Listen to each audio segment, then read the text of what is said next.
اهلا بيكم في حلقه جديده من بودكاست انت تخنت كده ليه. بودكاست اللي دايما بنحاول نميكس فيه ما بين الحاجات التقليديه اللي موجوده في العالم اللي احنا عايشين فيه ده والحاجات الجديده اللي بتطلع كل يوم. واحده من اهم الحاجات الجديده دي هو الاي اي او الذكاء الاصطناعي. تفتكر ان الاي اي اللي بيساعد الناس في كل حاجه في الدنيا دي ما يعرفش يساعدك انك تخس وانت مبسوط؟ في الحلقه دي هنشوف ازاي مع بعض الاي اي ممكن يساعدك ويبقى اكتر صاحب ليك في رحله خساره وزنك وفي رحله تظبيط علاقتك بجسمك. يلا بينا.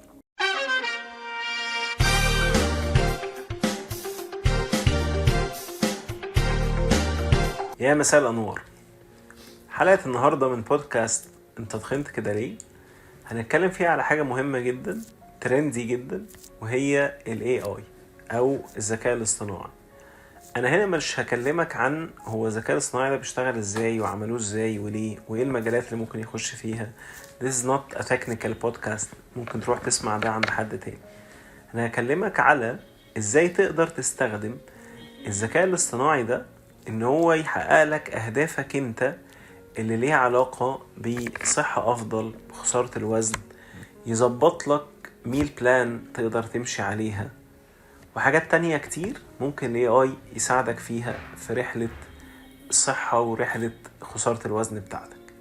تعالوا نبتدي. في الفترة الأخيرة دي مجالات كتير ابتدت تشوف ان ال AI أو الذكاء الاصطناعي هيساعدها انها تنجز عمليات كتير في وقت قليل، ودي من أكبر وأكثر الفوائد اللي ممكن ال AI يقدمها.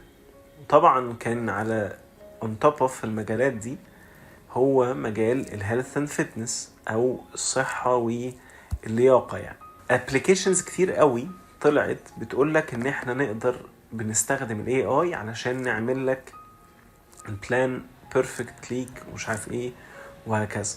حتى اشهر application موجود دلوقتي ال AI اللي هو شات جي بي تي، ممكن تدخل تسأله على applications ويعمل لك customized plan ليك انت وللاحتياجات النيوتريشن بتاعتك. باختصار الدور التقليدي اللي بيعمله دكتور التغذية او دكتور الدايت او اخصائي التغذية اللي بيعمل لك ورقة تمشي عليها، دي اكتر واسهل حاجة ال AI يقدر يساعدك تعملها.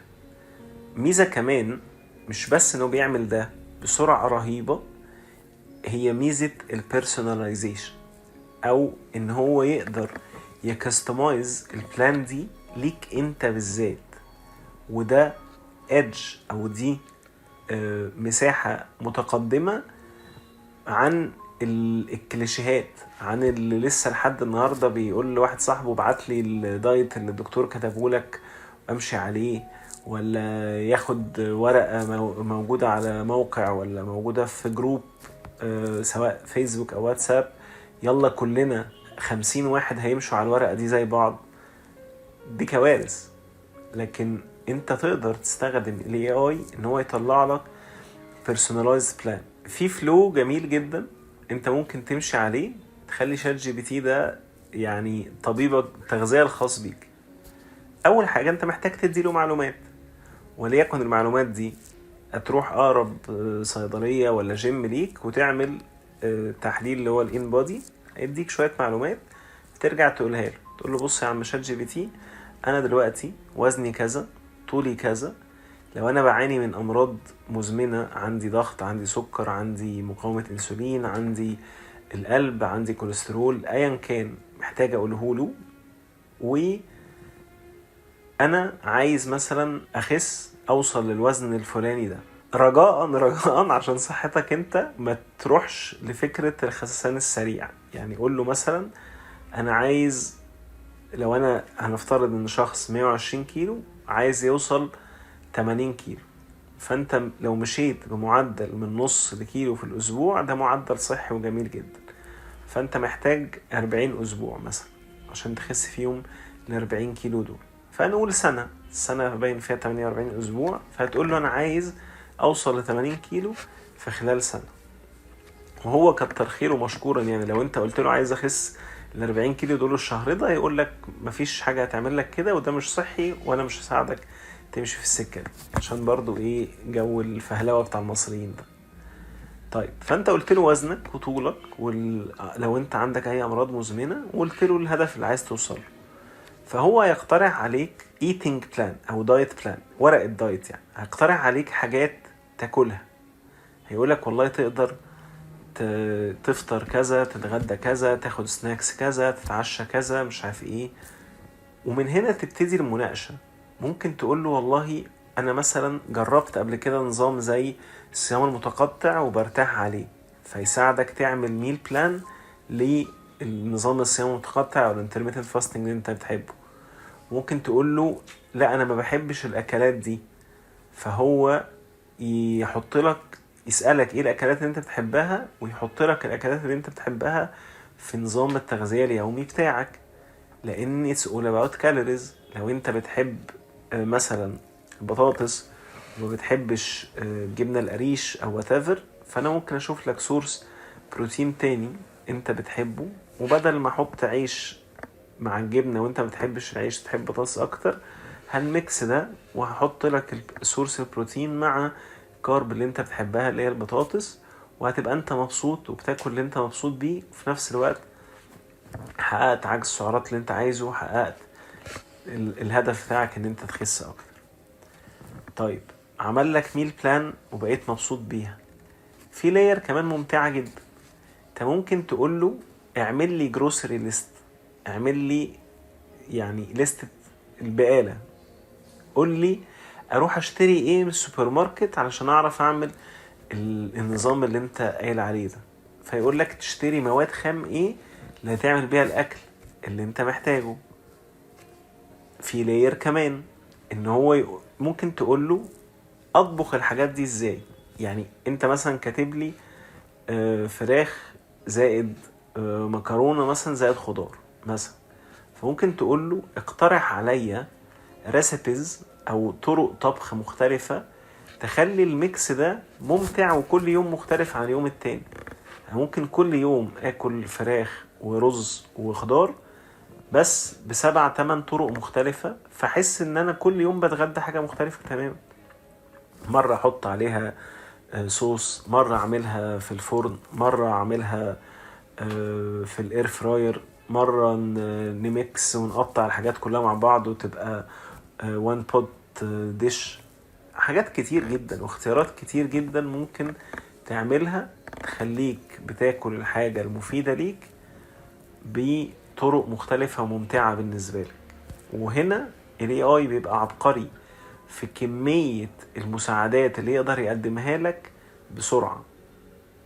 احنا قلنا ميزتين لحد دلوقتي هم اكتر ميزتين بيساعدوك في الحتة دي: السرعة، انجاز مهام كتيرة او اجابة اسئلة كتير جدا في وقت قليل، والحاجة التانية البيرسوناليزيشن، او ان هو بيكستمايز الاجابات دي عليك انت وعلى احتياجاتك انت بس.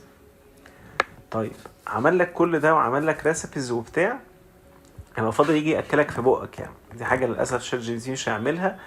بس في حاجة تانية مهمة، حتى دي مثلا بتفرق ما بين الكوتشز او اللي دارسين behavioral therapy واللي دارسين behavioral change وما بين دكاترة الدايت العادية: ادراكه لأهمية الموتيفيشن والريورد في رحلة التغيير.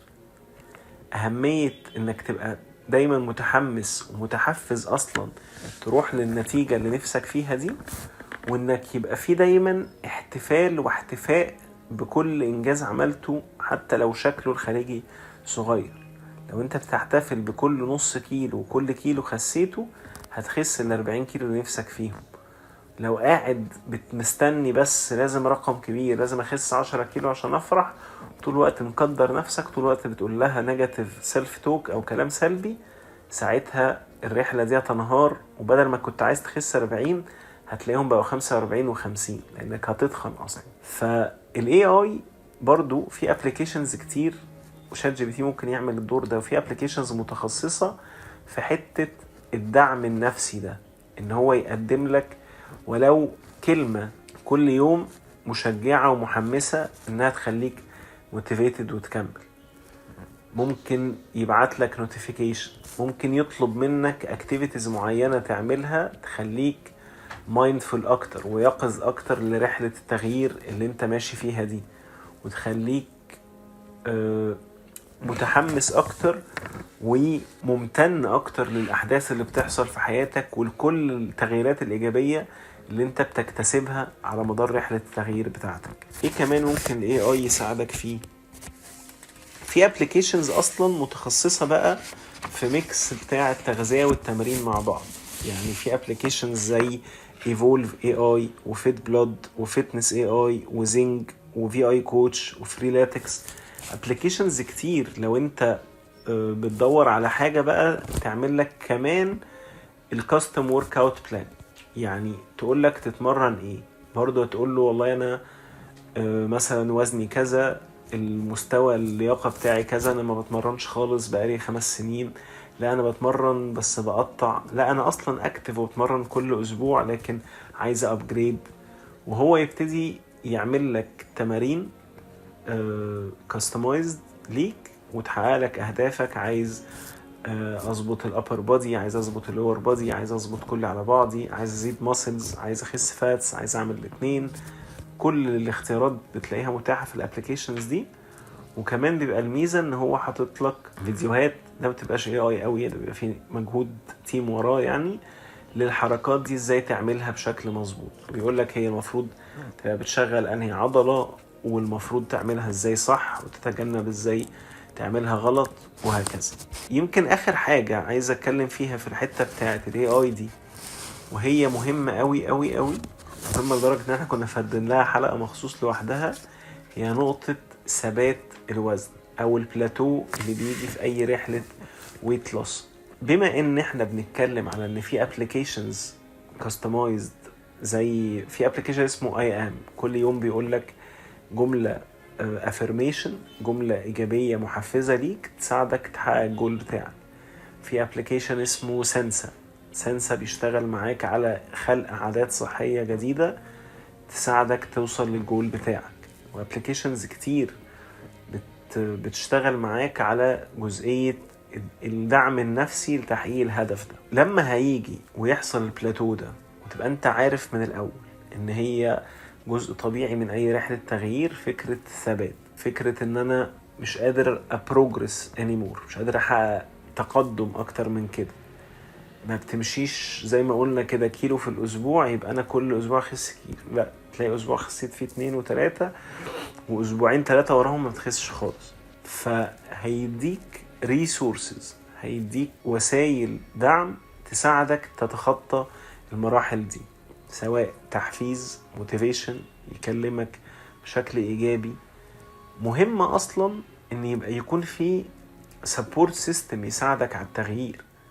السبورت سيستم ده ممكن يبقى اصحابك، ممكن يبقى اهلك، ممكن يبقى الكوتش او المدرب بتاعك، ممكن يبقى الهيلث كوتش بتاعك، وممكن يبقى شوية الكلام اللي انت بتتعلمه من تعاملك مع الابليكيشنز زي ال AI based tools دي، وتبتدي تقوله لنفسك وتكرره لنفسك، فتبقى انت اصلا your own support system او واحد من السبورت سيستم بتاعك.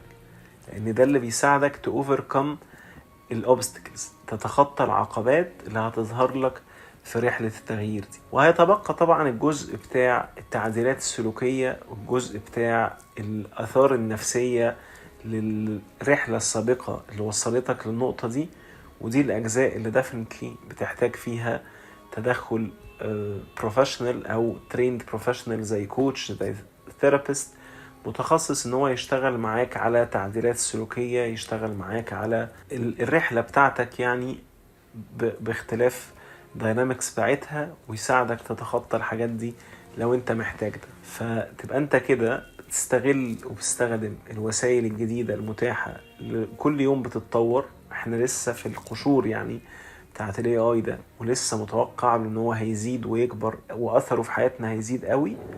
تقدر تستخدمه ان هو يساعدك تحقق اهدافك، تعيش وتخس وانت مبسوط. اشوفكم في حلقة جديدة، الحلقة الاخيرة من بودكاست انت تخنت كده ليه، هي الحلقة الجاية ان شاء الله. تنسوش تعملوا لايك وفولو وسبسكرايب، تتفرجوا على الحلقات وتسمعوا الحلقات اللي لسه ما سمعتوهاش. اشوفكم ان شاء الله الحلقة الاخيرة من بودكاست انت تخنت كده ليه. باي باي.